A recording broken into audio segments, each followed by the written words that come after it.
lyrics and visuals of Amber 21.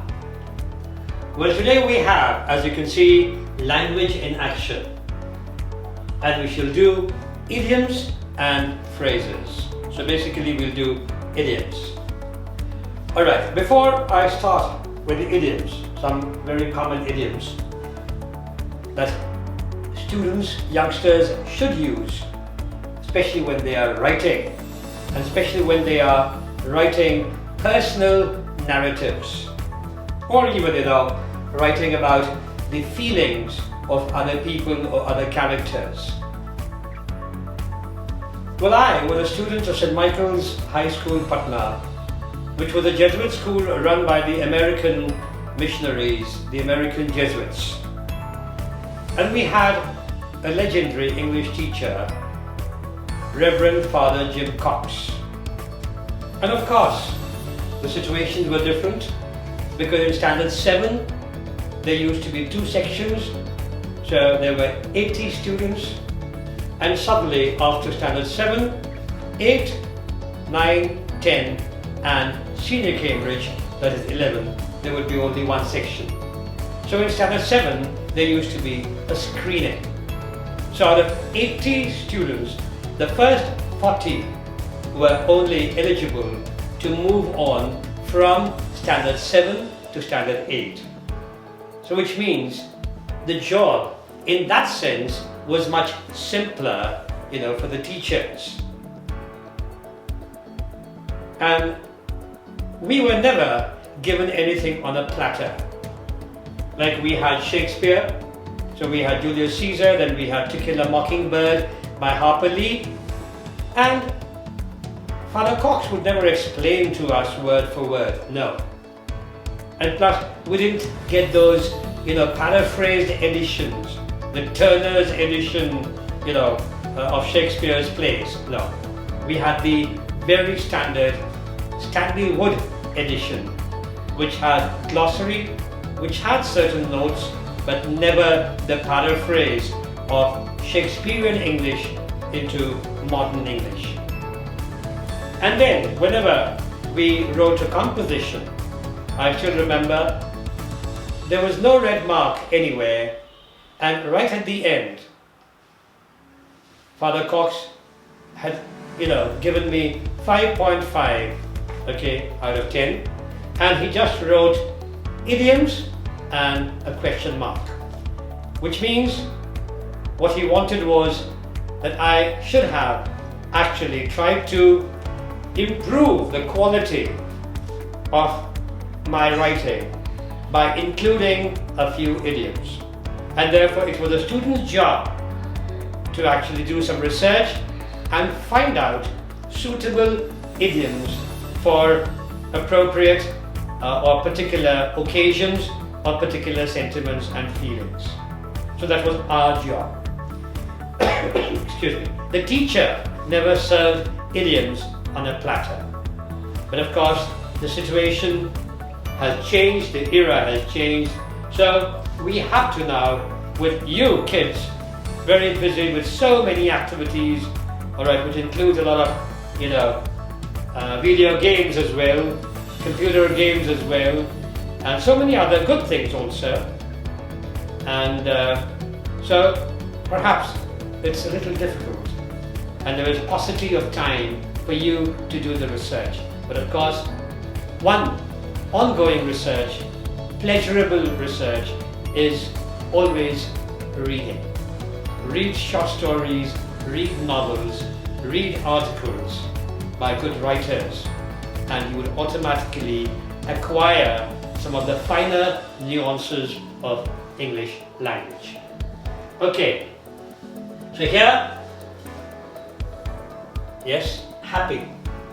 So happiness is always, a feeling that we have occasions to describe, to express. And we have a few idioms.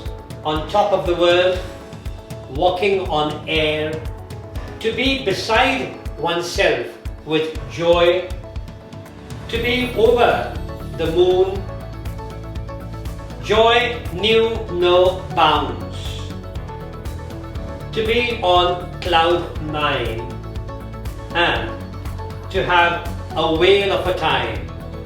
Okay, especially when you are enjoying a picnic or an adventure camp, or you are with your friends, alright, you have a whale of a time.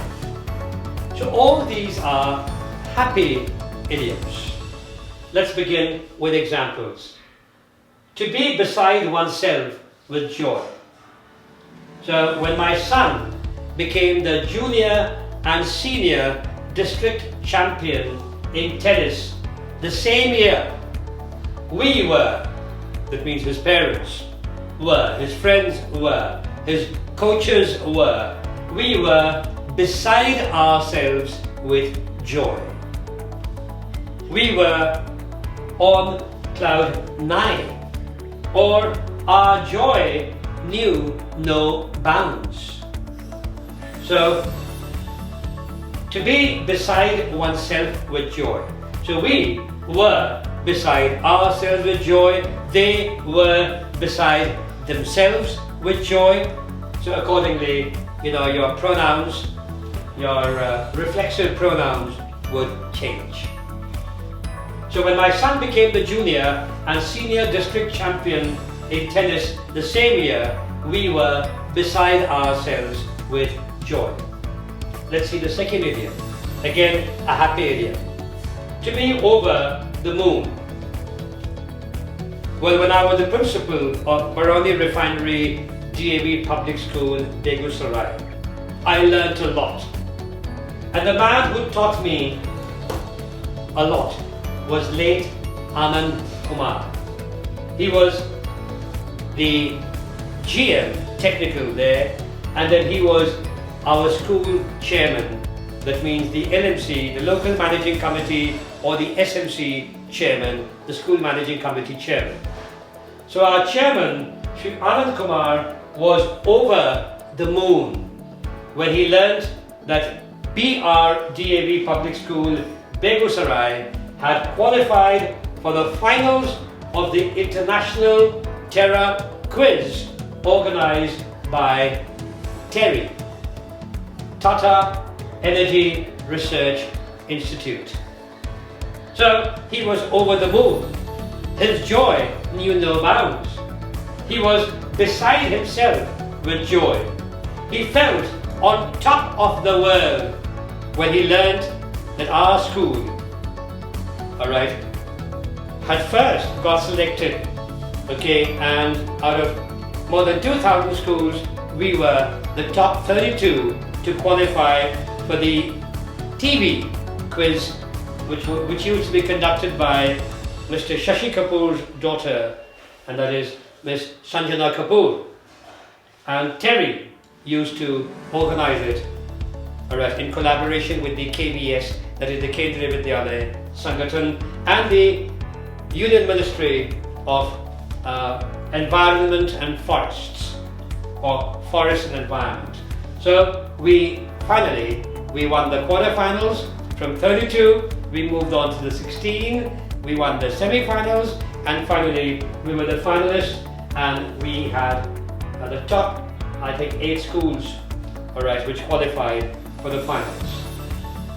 Our chairman, Shri Anand Kumar, was over the moon when he learnt BRDAB Public School, Begusarai in Bihar, had qualified for the finals of the International Terra Quiz organized by TERI. Or we could have used this idiom: his joy knew no bounds. Let's see the next example. Yes, we could have used the next one also. He was on cloud nine on learning that, or on receiving the good news. To be on cloud nine, the entire nation appeared to be on cloud nine.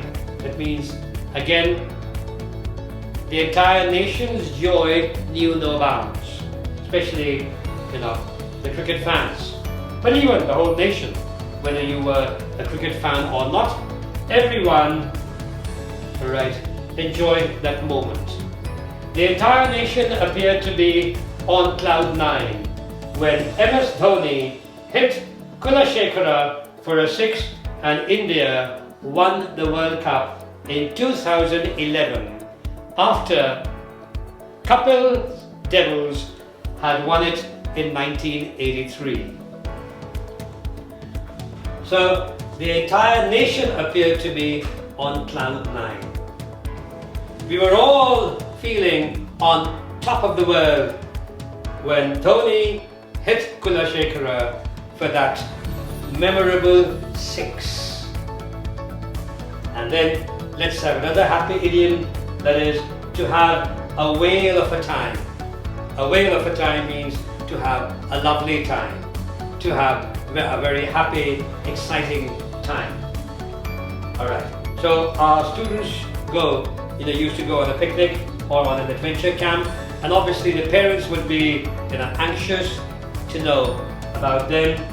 So this is how, as a principal, I had to talk to the parents. Don't worry, sir. Children are having a whale of a time in the adventure camp at Tirthan. So children are having a whale of a time in the adventure camp at Tirthan. So a whale of a time, that means to enjoy an experience or to enjoy those moments. So these are all happy idioms, and if you are able to embellish maybe even your literature answer, okay, with one or two idioms, then alright, Father Cox would not have written idioms ? And here you are getting the happy idioms on a platter. I hope you enjoyed this session, and I hope you would try to use these idioms, especially when you are writing about somebody else's, a character's happy experience, his happy feelings, or your own emotions or feelings of joy, pleasantness, pleasure, happiness. So I hope after the session you are walking on air in the anticipation of sitting down and writing something, describing happy moments and using one or two of these idioms. So I hope you are feeling very happy about it, as if you are walking on air. So keep walking on air, keep feeling on top of the world, and have a whale of a time, alright, with your family, your friends. Always give them importance. Take care. See you then next time. God bless.